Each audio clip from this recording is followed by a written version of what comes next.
Eh bien, bonsoir tout le monde. Bienvenue à cette revue Generation Thunder Cracker. En 2007,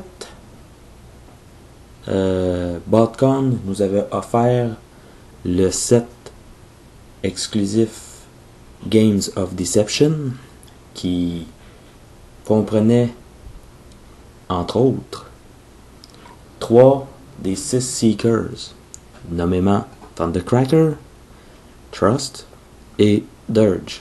Dirge étant un simple repeint de Classics Ramjet. Le set s'est écoulé très rapidement, étant donné les 3 jets étant très populaires. Malheureusement pour nous, ceux qui ne faisaient pas partie de club ou qui n'étaient pas à la convention ou qui n'étaient pas assez nantis tout simplement, se sont vus refuser le plaisir d'avoir entre leurs mains le fabuleux Seeker bleu qui était Thundercracker. Un an ou 2 plus tard, Takara a commercialisé la version Henkei du jouet Thundercracker. Malheureusement, en dépit d'un prix quand même assez exorbitant, la figurine Henkei n'était pas sans défaut. Si vous vous souvenez bien, dans une revue que j'ai faite sur le Henkei de Thundercracker, les canons qui se fixaient aux épaules ne restaient pas dans les trous des épaules, tout simplement parce que les pegs étaient trop petits pour les trous aux épaules.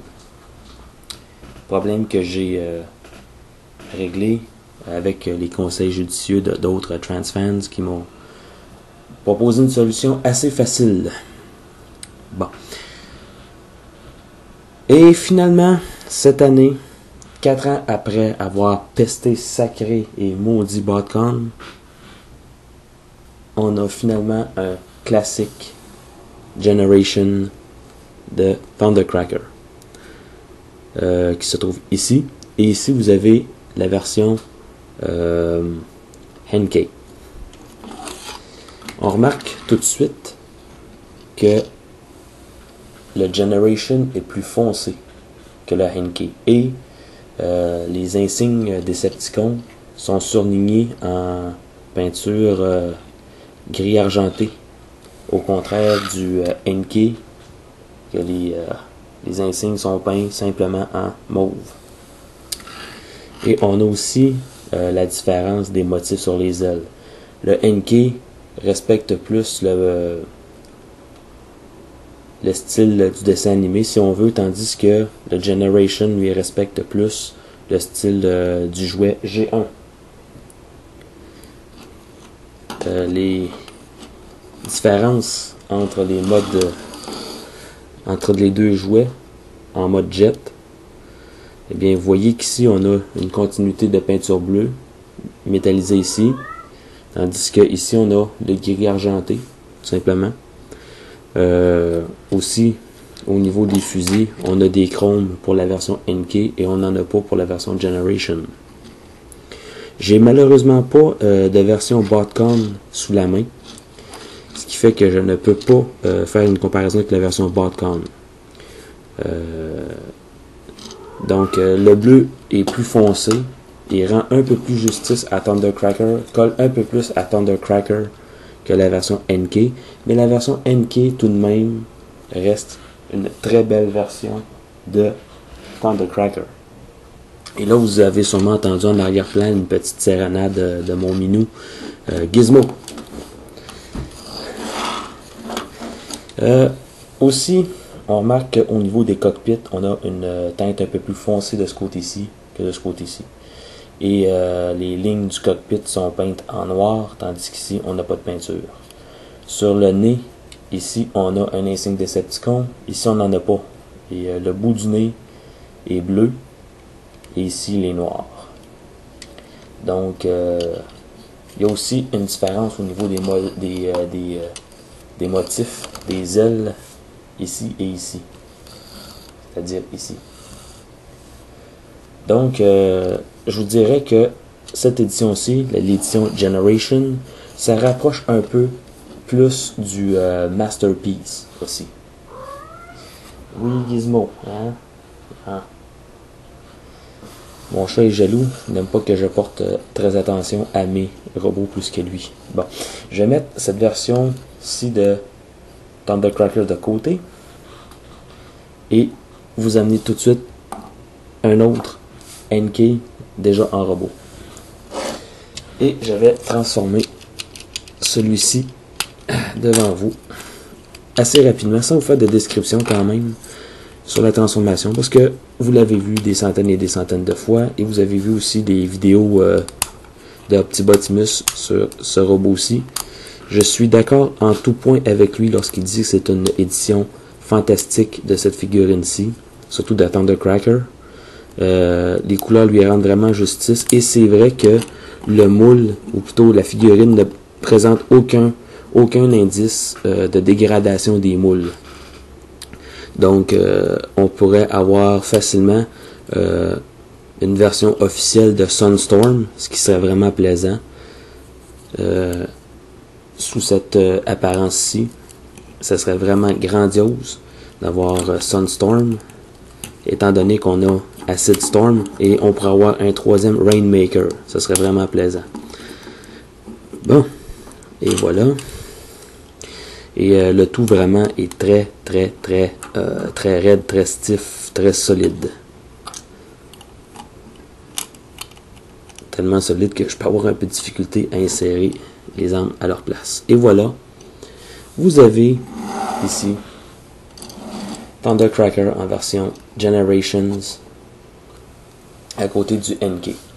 Et vraiment, on voit vraiment une belle grosse différence. On a vraiment l'influence G1 avec cette figurine-ci. Au niveau des différences, on voit ici, au bout de mon doigt, il y a un insigne Decepticon sur la poitrine, ce que la version NK n'a pas. Aux épaules, on a un surlignement gris argenté, alors qu'ici, on a un surlignage rouge. Les détails qu'on a ici, j'aurais bien aimé les avoir ici, mais on n'en a pas. Mais on a un ajout ici. Les turbines ici sont peintes en bleu foncé, tandis que là c'est en gris anthracite. Les avant-bras sont en gris foncé avec un surlignement bleu. Ici ils sont complètement noirs. Aux genoux, on a du gris argenté avec du noir. Ici on n'a rien. Pour ce qui est du reste, on a aussi des triangles rouges ici. On n'en a pas là. Mais à l'inverse, on a ici de la peinture noire. Donc, sérieusement, ce Thundercracker-là, c'est vraiment le Thundercracker à avoir. Si on n'a pas eu la chance d'avoir soit le NK ou le Botcon. Et une note à ceux qui ont le set Botcon. C'est vraiment pas pour vous écœurer. C'est pas pour vous faire suer. Mais j'ai encore l'impression que vous vous êtes fait rouler avec ce set-là. Puis c'est pas parce que, comme je vous dis, là, comme on dit en bon québécois, c'est pas pour être baveux avec vous autres. Mais prenez le temps, 2 minutes, et y pensez. Oui, vous avez été les premiers à avoir Trust, Thundercracker et Dirge comme Seeker. Mais pensez-y 2 minutes. Dirge n'a même pas les bonnes ailes. Il a fallu attendre le NK et le Generation pour avoir ses vraies ailes. Ensuite, on a sorti Trust en Generation. Et finalement, on a eu Thundercracker en Generation. Donc, 3 sur 5, du set Games of Deception sont maintenant disponibles au grand public. Certes, vous les avez eus en premier, mais vous avez payé le prix fort. Maintenant, il reste à savoir, est-ce que Bug-Byte va être sorti, étant donné que le moule de Bumblebee est souvent surexploité. Et finalement, Dreadwing, est-ce que lui aussi, il va être commercialisé avec l'utilisation du moule de Classics Jetfire. C'est quelque chose qui me fait craindre que oui, étant donné qu'on en a eu 3 sur 5. Mais c'est pas, comme je vous dis, c'est pas pour vous écœurer, c'est pas pour être méchant avec vous, mais j'ai l'impression que vous vous êtes fait rouler royalement. Voilà. Moi, je suis très heureux que finalement Thundercracker, Trust et Dirge aient été commercialisés au grand public, finalement. Parce que on s'est rendu compte qu'il y avait une grosse demande de la part du public large. Donc finalement, on a eu ce qu'on voulait. Et moi, je sais, j'ai 3 Thundercracker classiques. J'ai 2 NK. Un en robot en permanence et l'autre en jet en permanence. Donc j'ai 3 Thundercracker, mais bon, ça fait rien. Je suis content. Je regrette pas de l'avoir mis en précommande et de l'avoir eu. Parce que juste la différence de peinture se justifie. Et après tout, ben, c'est Thundercracker, hein? C'est pas n'importe quel robot. Donc, vraiment, une excellente figurine. À acheter, ça c'est définitif. Pour peu que, bon, que vous voulez vraiment avoir un Generation. Si vous n'avez pas le NK, si vous n'avez pas le Botcon, c'est sûr et certain que vous voulez avoir cette figurine-là. Fantastique, très solide, toutes les articulations sont solides, il n'y a aucune dégradation de moule, donc on peut se servir encore et encore de ce moule-là pour faire d'autres Seekers, et j'espère qu'on va en avoir d'autres. Sincèrement vôtre, je vous dis à la prochaine.